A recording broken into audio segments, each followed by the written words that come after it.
Olá, seja bem-vinda, seja bem-vindo. Sextou, 21 de fevereiro de 2025. Começa agora o Jornal Câmara Notícia. Muito obrigado pela sua companhia, pela sua audiência e participe. Mande a sua mensagem para o número do nosso WhatsApp. 19 é o nosso DDD. Para você que é de Campinas e região, pode ir direto no número 978293776.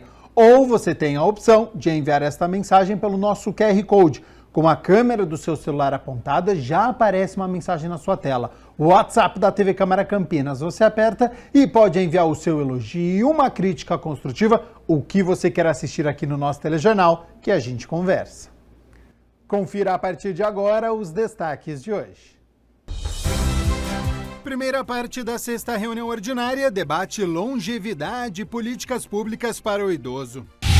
Na primeira reunião do ano, Comissão Permanente de Cultura debate Carnaval e calendário cultural de 2025. Cesta básica em Campinas sobe 1,41% no mês de janeiro. E o fim de semana está batendo a porta. Você já sabe o que vai fazer? A agenda cultural chega trazendo muitas dicas.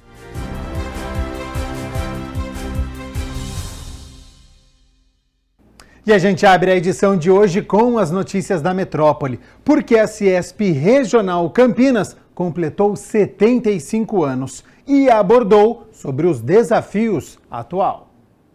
Bem, eu acho que os principais desafios que nós temos para a região metropolitana de Campinas, o Ciesp, que primeiro é um dos mais longevos da história do Ciesp, né? Tem quase a idade do Ciesp, vai fazer 100 anos, estamos completando aqui 75.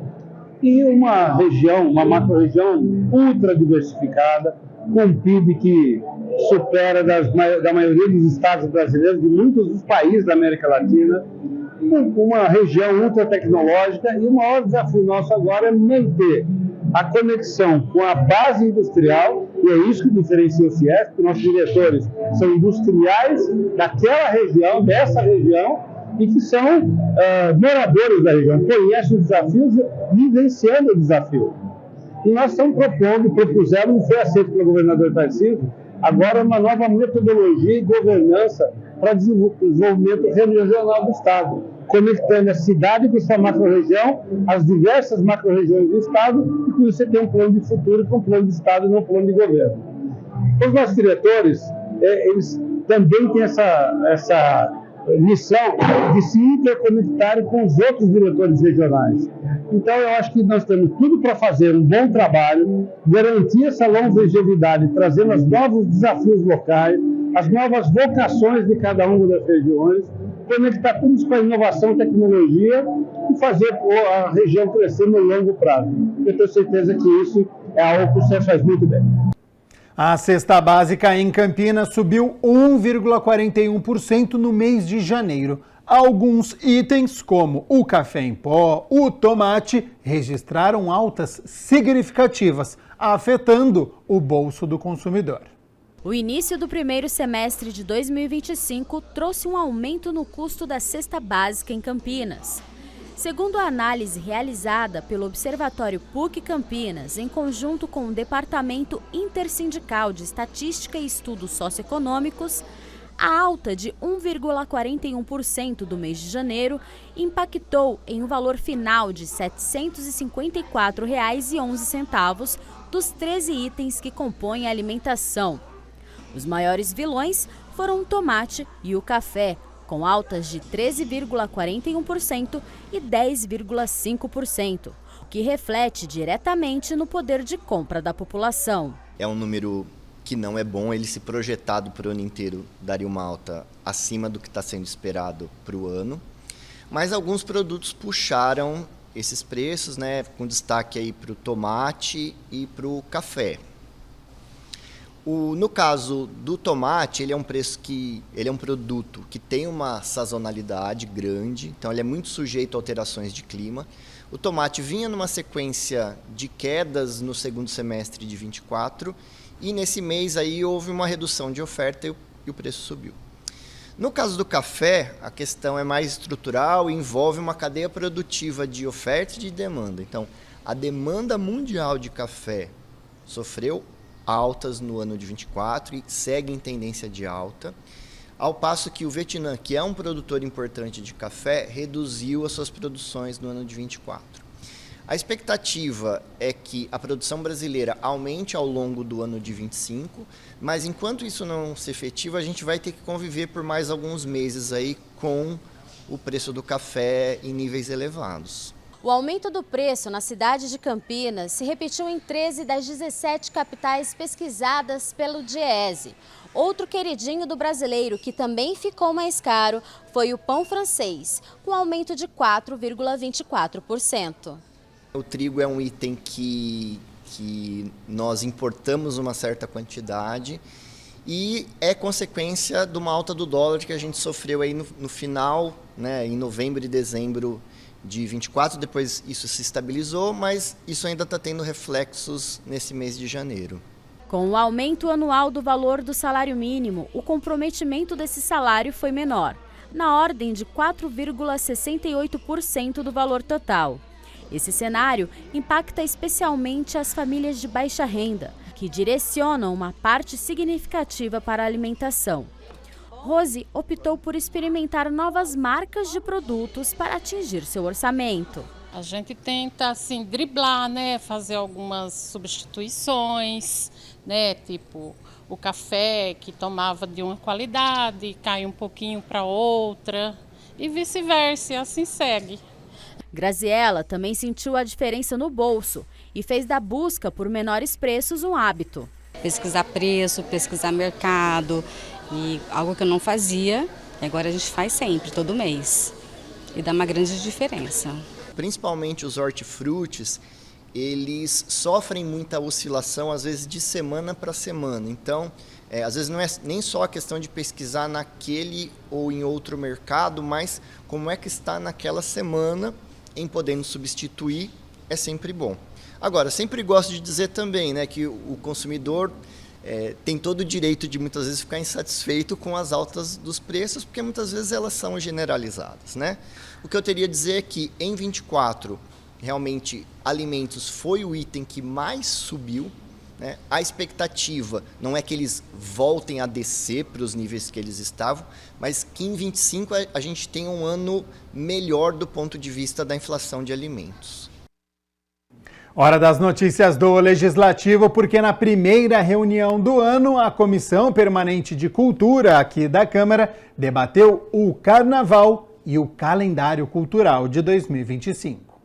O vereador Igor Diego abriu a primeira reunião da Comissão Permanente de Cultura. A vereadora Paola Miguel assumiu a condução dos trabalhos. O foco do encontro foi discutir a realização do Carnaval em Campinas e o calendário cultural de 2025. Também compuseram a mesa os vereadores Benê Lima e Mariana Conte. Temáticas que está em alta, né? A gente sabe que o Carnaval é uma festa popular que acaba ali atingindo famílias, crianças, idosos, pessoas com deficiência, e muitas vezes é um momento, né, que acontece em eventos, mas é uma festa tradicional que resgata a nossa cultura e muitas vezes ela é trabalhada durante o ano inteiro. Então a gente consegue perceber que, por exemplo, o Bloco Unidos do Candinho, ele trabalha a música, né, para que os seus usuários ali do serviço tenham cada vez mais uma saúde mental de qualidade, como também aconteceu com o Bloco SEI. Então, quando a gente discute aqui sobre o Carnaval, a gente está falando de saúde, a gente está falando de hidratação, a gente está falando de recurso, a gente está falando de trabalho e renda. O vereador Benê Lima trouxe muito bem a questão dos microempresários que fazem ali a venda no Carnaval, né? A vereadora Mariana Conte falou das altas temperaturas que nós estamos passando, né? E como é necessário a gente também ter o enfrentamento às altas temperaturas, como nós apresentamos um projeto já. Com a secretaria ou sem a secretaria vai ter o Carnaval do mesmo jeito, que é cultural do nosso país. Então, que tem uma solicitação da Prefeitura de um efetivo maior para garantir a segurança de todo mundo, porque muitas das populações, inclusive eu, não vou no Carnaval por conta das arrastões que estavam tendo. E a questão também dos bebedouros, como a Mariana deixou bem claro aqui, que eu acho muito importante, se a gente quer alcançar um público que realmente, público C, que vai participar e não tem condição de comprar água, que libere, então, esses bebedouros para ele. E a questão também do monopólio da burocratização da CETEC, em liberar os ambulantes pelo menos no carnaval, para que eles possam vender suas águas mais barato. E eu gostaria apenas de salientar, porque eu acho que é muito importante fazer justeza ao passado, que houve, sim, problemas entre civis, né, de conflitos entre civis, mas também existiu aí um histórico de repressão das forças policiais contra blocos, inclusive com pessoas de blocos sendo atingidas por bala de borracha. A reunião contou com o diretor municipal de cultura. A ideia foi fazer uma explanação geral sobre os eventos relacionados ao carnaval. A gente tem um período de preparação do carnaval que começa em outubro, novembro do ano anterior. E eu acho que isso é importante a gente trazer a público, compartilhar, dar transparência, porque a gente faz a festa, é o carnaval, e 2 finais de semana antes de pré-carnaval. Então fica parecendo muito que é uma festa, que é uma brincadeira só. E a gente teve, na história recente de Campinas, momento em que muita gente que era contra o carnaval falava assim, olha lá, a Secretaria de Cultura arranjando problema para a cidade, né? Arranjando custo, está gastando dinheiro público para fazer ali um monte de festa e que acaba demandando trânsito, demandando segurança. Mas a verdade é que o carnaval é algo muito forte na cultura brasileira. Em todas as cidades brasileiras tem alguma manifestação de carnaval e o carnaval vai acontecer a gente se preparando ou não, a gente organizando ou não. A primeira parte da 6ª reunião ordinária debateu sobre a longevidade e as políticas públicas para o idoso. Presidida pela vereadora Mariana Conte, a primeira parte da 6ª reunião ordinária da Câmara Municipal de Campinas discutiu soluções que buscam garantir uma qualidade de vida melhor para as pessoas da terceira idade do município. Esse é um tema fundamental, afinal a gente sabe que na nossa sociedade muitas vezes os idosos ficam numa certa zona de silêncio, né? Como se, né, a gente, infelizmente, vivemos uma cultura que não valoriza a experiência e aqueles que tanto contribuíram para a nossa sociedade e que, na terceira idade, acabam ficando invisibilizados e sem ter o apoio, a visibilidade e o cuidado necessário. O encontro contou com as presenças de integrantes do PAI, transporte gratuito para pessoas com deficiência física ou mobilidade reduzida, do CRI, o Centro de Referência de Saúde do Idoso, um serviço municipal que oferece atendimento interdisciplinar e integração da rede de atenção ao idoso em Campinas, e do Centro de Referência Academia da Saúde, que oferece práticas e atividades físicas para a população da terceira idade. Então, o quanto é importante a gente ter estratégias no sentido de saúde e doença, que são específicas para essa população, o quanto é importante a gente ter um olhar para esses cuidados específicos, até potencializando os planos terapêuticos para essa população, para os idosos, né? Aí, para dizer que no município de Campinas, a gente tem 18% de população idosa, é uma média maior do que a nacional, né? A nacional, se não me engano, está em 15%. Então, a população de Campinas tem um número de idosos maior, é expressivo. Então, o quanto é importante, né, esse cuidado mesmo. O envelhecimento é um fenômeno mundial, de forma acelerada nos países em desenvolvimento, e a gente não está preparado. O poder público precisa discutir em todas as pastas. Campinas traz um número de idosos semelhante aos países desenvolvidos. A Camila mostrou aqui, né? Quantidade de idosos cada vez mais presentes na nossa sociedade. Então, essa discussão tem que ser feita em todas as pastas, pela sociedade, para a gente cuidar dessa população que já está aí e a gente não teve o tempo para fazer o devido preparo. E entre essa população idosa, os octogenários são os que mais crescem em termos relativos. Então, junto com o envelhecimento, apesar da maioria ainda ser robusta e independente, a gente vai ter cada vez mais presente na nossa sociedade uma parcela de idosos frágeis que precisam de atenção também de políticas para cuidar dessa população. O CRI faz esse trabalho e lá na Academia da Saúde a gente cuida também desses idosos. Os vereadores Wagner Romão e Luiz Iabico também participaram da primeira parte. Os parlamentares falaram da importância das políticas públicas para os idosos. Acho extremamente importante que a gente possa trabalhar juntos, né, pensar em políticas públicas para para essa faixa etária, né, e das pessoas idosas que estão cuidando de pessoas idosas, né? Então, o Estado brasileiro, a Prefeitura de Campinas, tem essa tarefa de apresentar soluções, né, práticas para essa situação que nós vivemos hoje. A gente sente essa necessidade de uma política pública voltada a esse público. O crescimento do número de idosos é muito grande, né? O futuro aí trará essa necessidade do poder público se prevenir e tomar providência. Projeto protocolado pelo vereador Felipe Marquesi quer a isenção da tarifa de Zona Azul no período das 11 horas da manhã a 1h da tarde no centro de Campinas. A ideia da proposta é incentivar o movimento na região, que enfrenta diversos desafios nos últimos anos, como o fechamento de lojas, por exemplo. Além disso, a proposta também visa facilitar a vida de quem precisa fazer uma refeição rápida ou resolver alguma pendência sem ter a preocupação com a tarifa de estacionamento.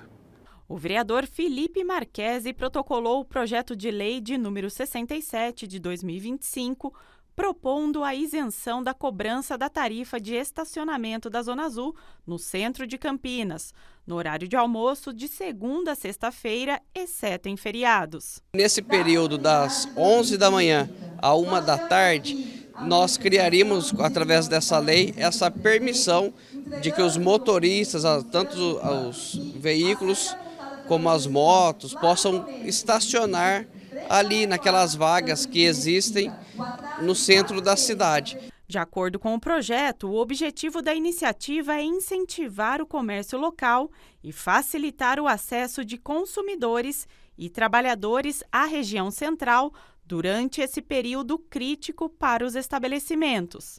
Trazer essas pessoas para o centro da cidade novamente. A gente vê hoje em várias ruas desertas, ruas que estão lá paradas, comércios, né, lojas fechadas, justamente porque não há mais uma frequência da população. Ainda segundo o parlamentar, a medida também contribuirá para a revitalização econômica do centro de Campinas. A fiscalização e a implementação da isenção da tarifa devem ficar sob a responsabilidade da Secretaria Municipal de Transportes e da INDEC, empresa que gerencia o trânsito no município. A revitalização do centro, tem se falado muito disso, e esse projeto de lei incentiva a população a ir e a frequentar mais o centro no horário do almoço. E o horário do almoço é um horário oportuno, né, que as pessoas às vezes que trabalham em todo o entorno do centro pode parar o carro ali, almoçar, aproveitar para resolver um probleminha no centro, com certeza vai ajudar muito a população. Essa proposta segue agora para análise das comissões permanentes aqui da Câmara e posteriormente para votação em plenário. Para se tornar lei municipal, este projeto de lei tem que ser aprovado pelos vereadores em 2 análises e depois sancionado pelo prefeito. Bom, a gente segue aqui com as notícias do Legislativo porque requerimento protocolado pelo vereador Guilherme Teixeira pede ao Poder Executivo informações sobre a utilização de inteligência artificial na administração municipal. O parlamentar quer saber se de fato a Prefeitura utiliza essa ferramenta, em quais serviços ou demandas, e se há um controle ou regulamentação da tecnologia, principalmente por conta da Lei Geral de Proteção de Dados Pessoais. O vereador Guilherme Teixeira protocolou o requerimento de número 232 de 2025 para solicitar à Prefeitura de Campinas informações sobre o uso da tecnologia de inteligência artificial na administração pública municipal. Hoje, a inteligência artificial é uma realidade na nossa vida. Todos utilizam inteligência artificial. Eu acho que é um processo que não tem volta e é muito bom, é muito positivo. Só que assim como nas redes sociais, a gente tem lá aquele rótulo no Instagram, no Facebook, produzido por inteligência artificial, eu acho que é interessante a população ter noção e ciência dos serviços que estão sendo utilizados a inteligência artificial para produzir algo. No documento, alguns dos questionamentos apontados pelo vereador são se a Prefeitura utiliza a inteligência artificial, em quais áreas ou demandas e ainda se existe uma forma de controle ou regulamentação do uso dessa tecnologia pelo Poder Executivo. Caso a inteligência artificial ainda não esteja sendo aplicada no setor público, o vereador também quer saber se há um plano para essa funcionalidade e se os servidores devem passar por algum tipo de capacitação para o uso da ferramenta. Segundo o parlamentar, todas as organizações estão buscando a melhor maneira de aplicar essa tecnologia em seus negócios e processos. Da mesma forma, o executivo precisa estar atento, inclusive com relação à LGPD, a Lei Geral de Proteção de Dados Pessoais. Dentro do tratamento das informações, a prefeitura tem que tomar cuidado, se estiver utilizando, para que esses dados não sejam vazados por conta da lei. É uma obrigação dela fazer isso. Então, ter todo esse detalhamento é importante, porque é uma realidade já em nossas vidas ter a inteligência artificial em tudo. Então, provavelmente, se a prefeitura estiver usando, que ela esclareça ao cidadão onde ela está usando.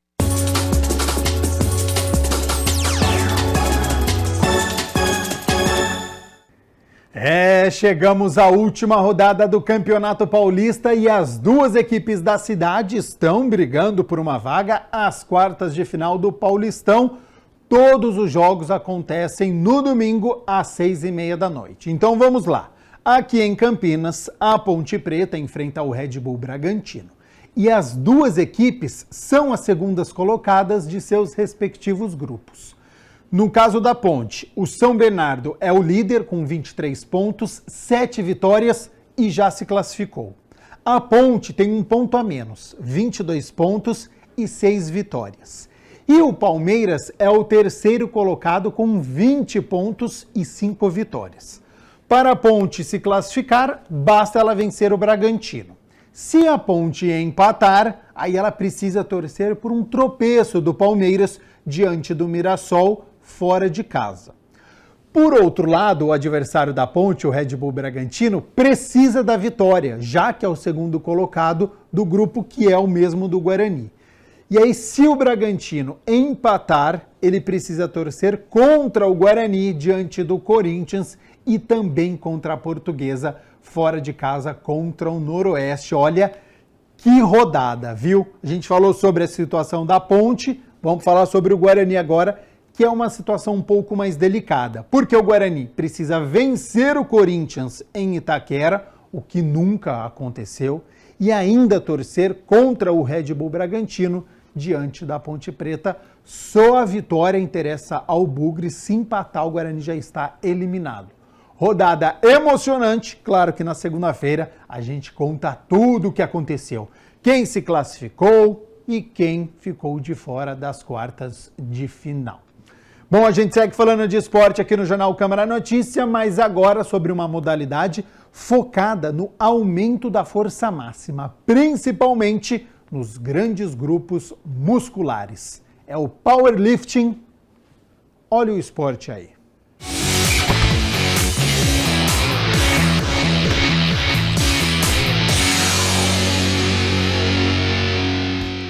Olha o esporte aí, eu sou o Rafael Turati. O tema de hoje, como vocês podem ver, é o powerlifting. E como sempre, a gente começa com algumas curiosidades, vamos conferir.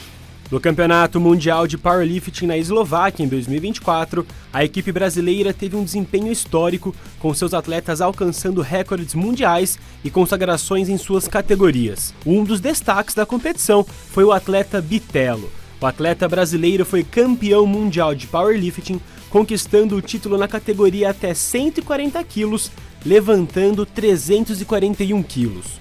E para falar mais sobre o powerlifting, eu estou aqui com o Lineker Garcia, ele que é treinador da modalidade há 5 anos. Ô Lineker, o powerlifting ele surgiu como uma evolução das competições de força, é isso mesmo? Isso, no século XX tinha muita demonstração de força em feiras, circo, bares, né? E aí foi evoluindo para o halterofilismo, weightlifting, e aí em 1960 aproximadamente separou, né, o weightlifting, o levantamento de peso com arranque e arremesso, e o powerlifting. Então, arranque e arremesso, que são modalidades mais de explosão, de potência, e o powerlifting propriamente dito, que é uma modalidade que demonstra mais a força do atleta. Então, o que é o powerlifting, né? Qual que é o objetivo dessa modalidade? Consiste em 3 exercícios? Isso. O powerlifting ele é basicamente agachamento, supino e terra, que são os exercícios básicos, considerados como exercícios básicos. E na competição, o atleta ele vai demonstrar, o atleta que vai vencer, o atleta que vai levantar a maior quantidade de peso para fazer apenas um movimento dentro das regras estipuladas para cada federação. E qual que é a diferença entre esses 3 exercícios, entre o agachamento, o supino e o levantamento terra? O agachamento ele consiste em você com uma barra nas costas, você descer até o quadril alcançar a altura, né? O fêmur alcançar uma altura, fica paralelo ao chão e você completar o movimento. Então você começa com o joelho estendido, desce até o fêmur alcançar a linha paralela ao chão e voltar finalizando com o joelho estendido e guardar no rack. O supino, ele é no banco reto, então consta de você com os seus, segurando a barra com os braços esticados, você traz até encostar no peito, ela tem que estar estabilizada, então você tem que aguardar o comando do árbitro para você poder subir de novo a barra e aí você finaliza o movimento. E o levantamento terra, ele trata de você tirar o peso do chão, que é o deadlift, tirar um peso morto do chão. Então a barra está parada no chão, você pode fazer tanto convencional quanto o sumô. Você desce, segura a barra e aí você precisa levantar ela até fazer o lockout, que é deixar os joelhos estendidos, quadril encaixado e voltar a barra no chão, tendo controle sobre ela. É um esporte, então, que une muita força com a técnica, né? Exatamente. Nós precisamos realizar uma técnica específica para criar uma vantagem mecânica e você conseguir levantar o peso da maneira mais eficiente possível. E aí, de atleta para atleta, isso muda, porque vai mudar o tamanho do seu fêmur, o tamanho do seu braço, o tamanho do seu tronco. E aí você tem algumas técnicas que vai encaixar mais com o seu perfil, que provavelmente vão ser diferentes das técnicas que vai encaixar mais do meu perfil e de outros atletas. Como que são as categorias dentro do powerlifting? É por peso, idade, gênero? Eles dividem em sexo feminino e masculino e por categoria de peso e idade também. Então, a partir de determinada idade, você já tem essas categorias Masters que entram na competição também. Antes da Master, você tem a Open. E aí, dentro da Open, você tem a categoria dividida por peso. Tanto o feminino tem algumas categorias específicas e o masculino tem outras diferentes que pode passar até de 120 quilos. Então, o importante dentro de uma competição é a somatória da carga nos 3 exercícios. Isso, o campeonato tradicional de powerlifting vence quem levantar a maior somatória total dos 3. Então você vai somar o agachamento, o supino e o terra, o maior somatório de todos é o vencedor. Tem 2 tipos de competições dentro do powerlifting, qual que é a diferença entre elas? São 2 categorias, você tem o RAW, RAW, tá? Então você tem o RAW, que é a modalidade não equipada. Ela consta, você pode usar o cinto, munhequeira, joelheira apenas. E você tem a modalidade powerlifting equipado, que ele vai usar alguns acessórios que vão facilitar mais ainda, vão potencializar a carga que você vai levantar. Então, no agachamento você tem um macaquinho específico para a modalidade e você pode usar faixa de joelho, que vai potencializar, vai fazer com que a carga que você levante seja muito mais alta. No supino você tem um macaquinho específico para ela e no terra também, você tem um macaquinho específico para o levantamento terra. Como que é então um treino de um atleta de powerlifting? Como que é a preparação desse atleta? Bom, no começo alguns atletas eles começam um treino com exercícios de mobilidade e alongamento, mas não que isso seja essencial para todos os atletas. Em seguida provavelmente eles vão fazer o exercício básico, o exercício principal da categoria, que é o agachamento, supino e terra. Em seguida eles fazem alguns exercícios auxiliares que vão facilitar, vão treinar algum ponto fraco daquele movimento. Então às vezes ele tem dificuldade de tirar a barra do peito, vai treinar um exercício auxiliar que vai ser o ênfase nessa parte do movimento. No terra tem dificuldade de fazer o lockout, que é a finalização do movimento. Ele vai fazer alguns exercícios auxiliares para facilitar o lockout dele e melhorar isso na competição. E em seguida, dependendo do período, se estiver muito longe da competição, eles fazem alguns treinos de hipertrofia, alguns exercícios mais isolados, o treino mais tradicional de uma pessoa na academia. E quanto mais próximo da competição, menos eles vão usando esses exercícios e mais foco eles vão dando nos principais, que é o agacho, supino e terra. Você falou da academia, né? Qual que é a diferença da musculação para o powerlifting? O treinamento tradicional de musculação, ele consta em você trabalhar com uma variedade bem grande de máquinas, pesos livres, halteres. E aí a faixa de repetição que geralmente as pessoas de uma academia tradicional variam, vai de 8 até 15 repetições mais ou menos. O powerlifting, eles estão trabalhando com cargas mais próximas de fazer menos de 5 repetições. Então é muito normal você chegar e fazer num treino 3 repetições de agachamento, 2, um single, que é uma única repetição, que é mais difícil de você encontrar isso no treino tradicional de academia. Não que não possa existir. Eu, para os meus alunos de treinamento tradicional de uma academia, eu passo tanto exercícios de força que vão trabalhar faixas abaixo de 5 repetições, quanto mais repetições de 8 a 12, até chegando 15 repetições. E agora, qual que é a diferença do powerlift para o levantamento de peso olímpico? O levantamento de peso olímpico, ele consta no arranque e no arremesso, que são 2 movimentos explosivos, né, por si só, que são movimentos bem mais complexos também. E a característica principal deles é exatamente esse movimento de explosão que os atletas precisam fazer nas transições da fase do movimento. O powerlifting, ele é um exercício mais básico, é mais simples do que o LPO, só que ele vai explorar a força máxima do atleta. E eu estava vendo, os atletas usam o pó de magnésio, por que disso? O pó de magnésio é porque quando você vai fazer o levantamento terra, ou às vezes você vai fazer o supino, as costas vai transpirar e pode ser que você escorregue no banco para fazer o movimento, ou às vezes no levantamento terra a mão transpira muito e aí pode ser que a sua mão, a barra ela escape da sua mão por causa de não ter atrito. O magnésio vai secar, ele não vai deixar a sua mão transpirar e isso vai aumentar mais a aderência na barra. E a alimentação do atleta também é fundamental para o desempenho dentro da modalidade? Por ser uma categoria, principalmente porque conta com o peso do atleta na categoria dele, ele tem que estar sempre controlando o peso para não estar mudando de categoria, mas também um nutricionista ele é fundamental para estar cuidando tanto da parte de hidratação, consumo de macro e micronutrientes, para ele estar sempre potencializando o treino dele aqui dentro, né? Porque senão ele vai ficar sempre com déficit, né, depletado de nutrientes e isso com certeza vai atrapalhar a contração muscular, a performance dele aqui no treinamento. Quais são os principais benefícios do powerlifting? Tendo em vista que o powerlifting é um treinamento de força, então não exclui o fato de apenas atleta ter que treinar powerlifting. Pessoas normais precisam também treinar força, porque quando você envelhece, a primeira capacidade física que você perde é a força. Então, provavelmente todo mundo deve conhecer uma pessoa mais idosa na família que não consegue mais levantar da cadeira sem se apoiar, por exemplo. Então, essa é a primeira capacidade física que você perde, a força. Você perde essa dependência de fazer tarefas básicas no seu dia a dia. Então, o treinamento de força em si, não vou falar específico powerlifting, mas treino de força, para todo mundo entender que isso é uma modalidade para todos trabalharem. É algo essencial para garantir sua longevidade. Ô Lineker, e hoje quais são os principais atletas de powerlifting? Em nível nacional, nós temos o Davi Coimbra, a Ana Rosa Castelã e a Érica Bueno também, que são grandes atletas que representam o Brasil internacionalmente. E falando no Brasil, né, a modalidade vem crescendo, né?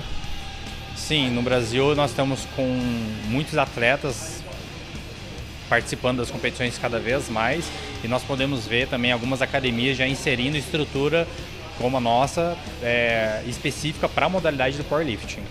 Isso é bom para o desenvolvimento da modalidade, né? Exatamente, né? As pessoas elas buscam academia às vezes só por motivos estéticos e o powerlifting está entrando nas academias agora, transcendendo essa parte mais estética, fazendo com que as pessoas elas veem a musculação não apenas como essa parte ligada ao seu corpo, ao shape, vamos dizer assim, mas mais ligada à parte de realmente desenvolver força, se preocupar com a saúde, não precisando ficar na academia fazendo um monte de repetições e aquele treino mais monótono. Galera, agora tô aqui com o Miguel Andrini, ele que é atleta de powerlifting na categoria Júnior até 93 quilos. Miguel, como que você conheceu esse esporte? Como que o powerlifting entrou na sua vida? Cara, eu sou de Botucatu, interior de São Paulo, e eu já fazia musculação convencional, assim como a galera aqui da academia também treina musculação convencional. E lá tinha uma senhora, na época ela tinha 70 anos, o nome dela é Ana Maria Gatim, e ela era atleta de powerlifting há 30 anos já. E ela viu que eu era forte, assim, alguns movimentos já. Ela falou, Miguel, você quer fazer um treino comigo? Quer ver como é que é a modalidade e tal? Aí a gente fez um treino de levantamento de terra nesse dia. E nesse dia eu puxei 130 quilos, assim, sem treino, sem nada específico. E ela falou, cara, você tem potencial, você tem que treinar isso, você vai ser campeão se você treinar.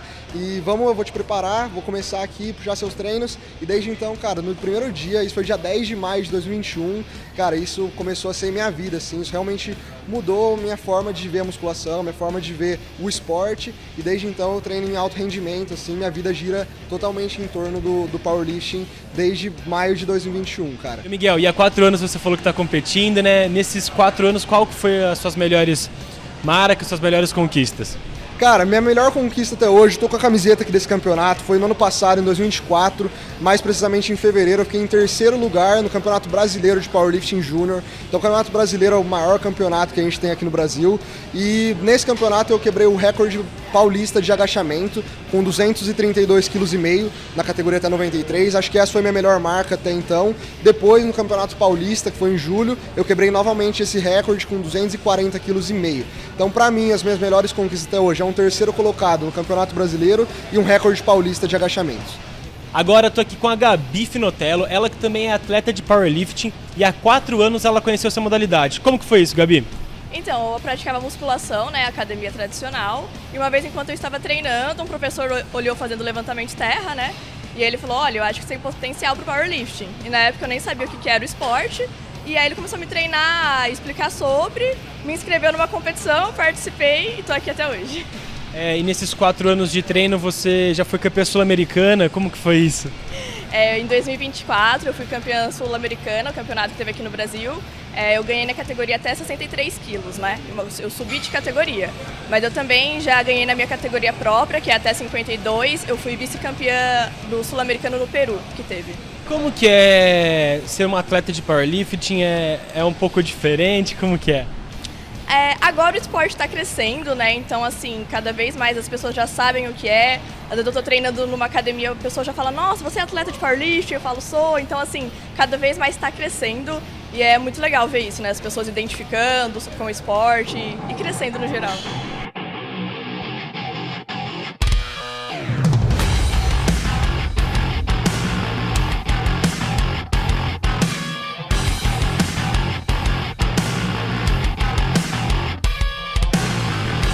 Olha o esporte aí!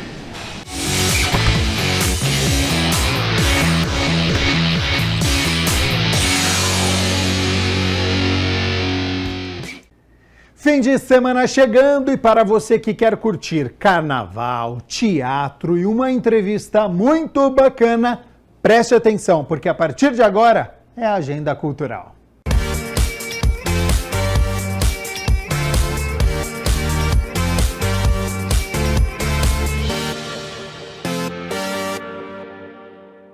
Fala, minha gente, mais uma agenda cultural no ar, é claro, né? Estou por aqui e por aí também, né? Então vamos às dicas, né? Começando pelo MAC, Museu de Arte Contemporânea aqui de Campinas, que está com a exposição Ordinários Domesticados. Curioso, né? Quem vai contar pra gente é o artista Fabiano Carrieira. Tudo bem, Fabiana? Tudo bem, tudo bom. Achei super interessante esse nome, a exposição também está muito interessante. Eu quero que você conte um pouquinho dessa exposição, quais foram suas inspirações? Bom, a exposição Ordinários Domesticados vem um pouco com aquela coisa do cotidiano, né? Com as coisinhas repetidas que a gente faz. Então eu tentei pegar como fala, pedacinhos de momento, lazer, como fala, do dia a dia de trabalho também. Então, e o ordinário eu tentei pegar a palavra e dividir nos dois sentidos que ela tem, né? Que é o ordinário repetitivo, né? Aquela coisa maçante do dia a dia, e aquela coisa que se deu como ordinário o vagabundo, o mau caráter, né? Então, tentei pegar esses dois e colocar retratando, né? Retratando no sentido assim, o que é ordinário cotidiano? A pessoa pega o ônibus todo dia, enfrenta esse calorzão, não pode fugir do trabalho. E o mau caráter seria o lazer dela, né? Ou quando ela, mesmo tendo feito isso tudo, ela sai para se divertir de alguma maneira que deseja, né? Então eu tentei isso. E o domesticado é aquela coisa que você não pode fugir. Então é por isso que eu consegui dar essa catada toda. E é bem brasileiro, né? Porque todos nós vivemos isso, né? Aquele momento que a gente tem que fazer ordinariamente, né? O nosso trabalho, por exemplo. Mas a gente também, ainda mais com o calor desse, a gente pede pelo momento de lazer, né? Sim, é isso mesmo. Como eu vivo aqui, então eu tenho que retratar praticamente as coisinhas do dia a dia mesmo do Brasil, né? De cidade grande, principalmente cidade grande, né? Não interior, mas que todo mundo deve fazer de alguma maneira, né? Carrieiro, eu gostaria que você contasse um pouquinho, né, para o nosso público, da sua experiência, né? Você começou em 2007 e vem seguindo essa carreira aí já há um bom tempo, né, apresentando sua arte. Conta um pouquinho. Então, eu falo que eu comecei em 2007, na Feira do Centro de Convivência, que eu tô lá até hoje. Comecei com caricatura, mas fui entrando nas artes plásticas, na gravura, no mural, estando ainda na feira, né? E desde então eu não paro, né? Eu só trabalho com isso, de sábado eu estou lá na Feira do Centro de Convivência, e é isso, né? Não sei se muito... E no seu próprio trabalho de caricatura, você percebeu que você tinha talento, que você tinha facilidade para fazer artes como essa, por exemplo, do mural? Então, o estudo da caricatura em si não é só aquele exagero, não é só o engraçado. Também tem aquele lado, como que fala, que você consegue captar as pessoas, as maneiras das pessoas. Então, talvez a caricatura, mais esse olhar um pouco mais adentro, talvez me levou a sair da caricatura gráfica para vir mais para as artes plásticas, retratando esses jeitinhos, né, de psicológico da pessoa. E tem vários quadros aqui, eu acho que vale a pena conferir, são várias obras, não só nas paredes, mas tem também, eu vi que tem uma logo ali na entrada, no chão, achei super curiosa aquela obra, eu gostaria que você falasse um pouquinho. Aquela obra chama-se Língua Cobra. Eu costumo sempre dialogar com um título, né? Então, língua cobra também é duplo sentido, né? Que a língua, né, não sei se vai mostrar, mas ela é grande, como se fosse uma cobra, e o verbo cobrar, né? Então, digamos assim, o linguarudo, a pessoa que fala demais, a língua cobra, né? Então, o que se fala é o que se cobra, né? Algo assim, né? Carrieiro, então conta pra gente até quando a sua exposição fica aqui no MAC? Ela fica até dia 8 de março, cai no sábado e tem aquele horário das 11 às 3 da tarde. E é bem legal, quem quiser vir, pode vir, que entre o carnaval, entre uma saidinha pro carnaval e o museu, tá aí, né? Dá pra colocar ótimo na agenda, né?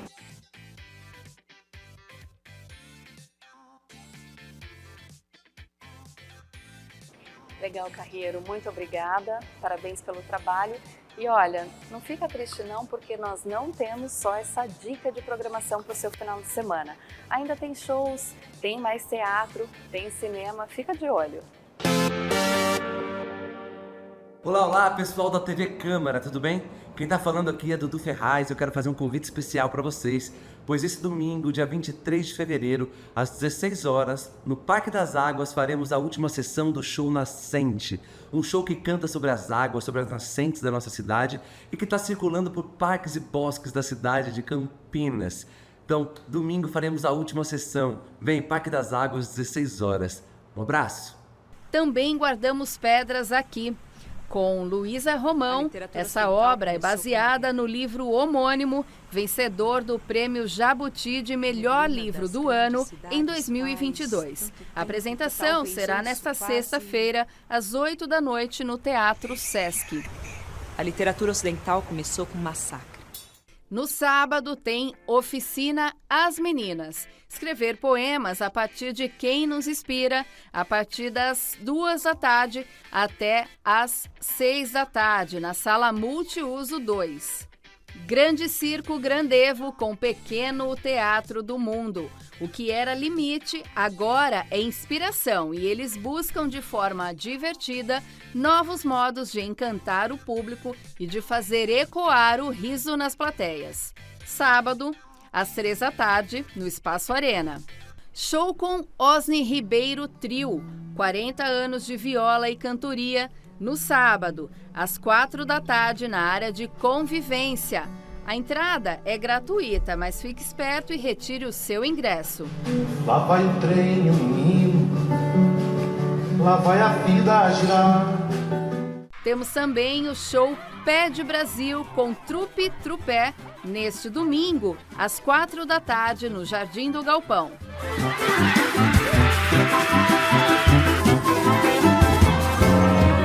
E ainda no domingo, temos Quissance, Consciência Corporal para Mães e Bebês, com Priscila Obassi, às 10h30 da manhã, na Sala de Multiuso 2. O Mágico de Oz se apresenta no domingo, às 3 da tarde, no Polo de Teatro, em Indaiatuba. Já o Rei Leão se apresenta também no domingo, às 3 da tarde, no Teatro Oficina do Estudante, no Shopping Iguatemi. A atriz Vera Holtz chega em Campinas com seu monólogo Ficções no Teatro Castro Mendes, com apresentações nesta sexta, sábado e domingo.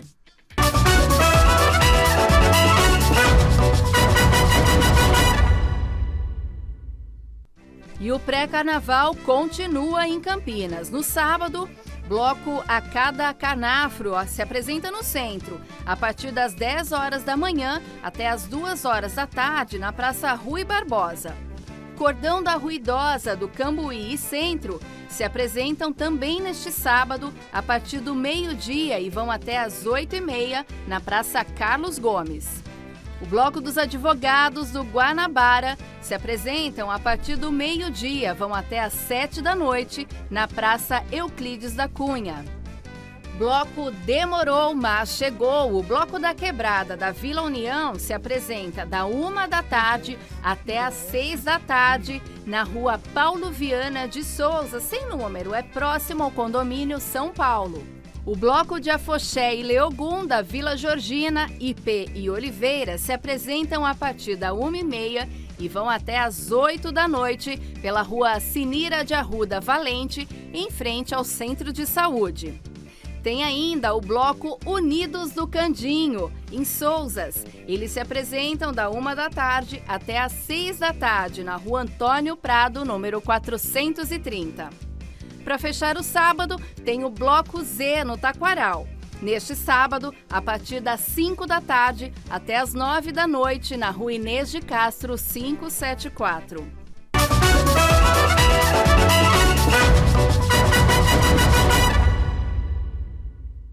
E domingo ainda tem Samba no Pé. Nem Sangue, nem Areia se apresentam na Vila Industrial.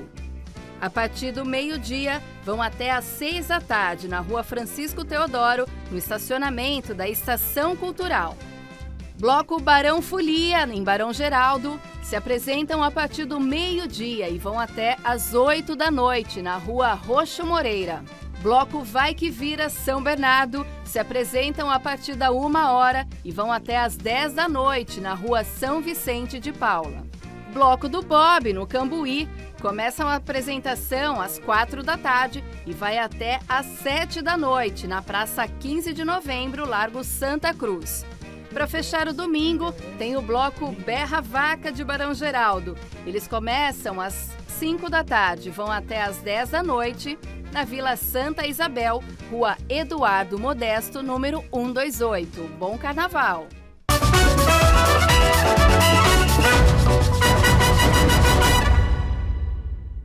É isso, agora que você curtiu os seus bloquinhos, já fez aquele esquenta para o carnaval, é hora de sentar na poltrona, pegar uma pipoquinha, esticar as perninhas e, é claro, né, conferir o que tem de estreia nas telonas. Espia aí!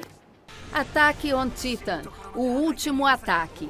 Em um mundo cercado por muralhas para proteger a humanidade dos titãs, a destruição de uma cidade por essas criaturas colossais exige uma resposta imediata dos sobreviventes.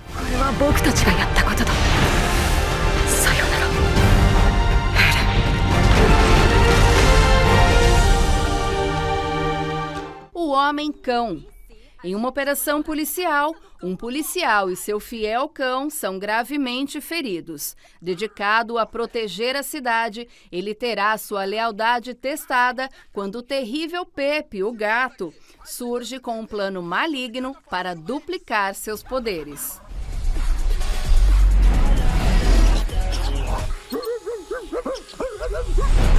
Se segura!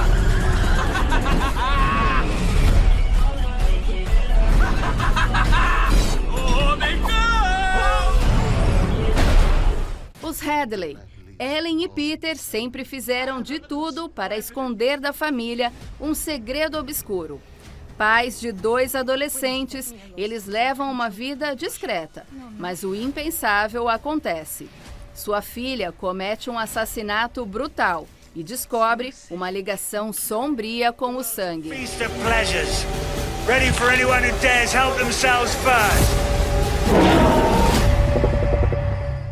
O último alvo. Um gangster veterano com um passado de violência recebe um diagnóstico devastador. Buscando redenção, ele decide se reconectar com sua família e confrontar seu antigo parceiro, o líder da organização criminosa. A decisão desencadeia uma guerra sangrenta e consequências imprevisíveis. É fazendo algo errado.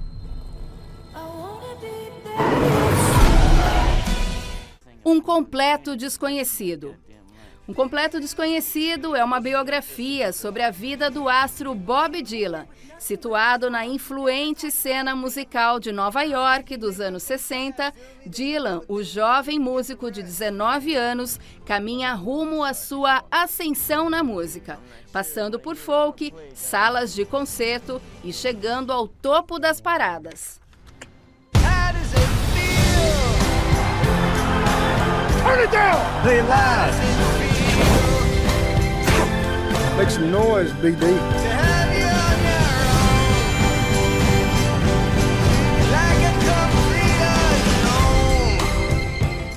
Become Led Zeppelin.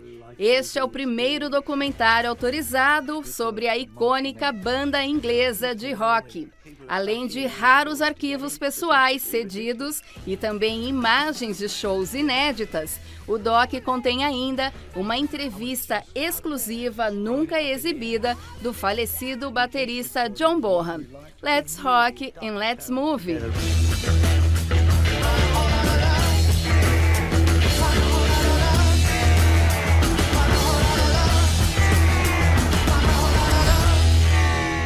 E no YouTube também tem estreia. Em dezembro, nossa equipe gravou um Conexão Cultural sobre Natal, com os bastidores do filme O Milagre, O Salvador do Sertão.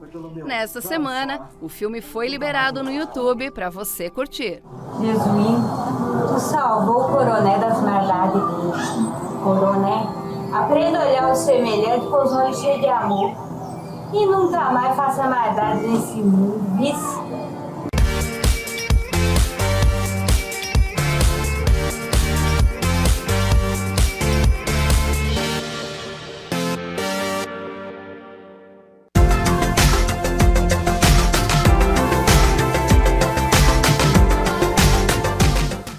Fim de semana em que o sol até aparece, mas principalmente amanhã à tarde, a chuva vem com mais intensidade.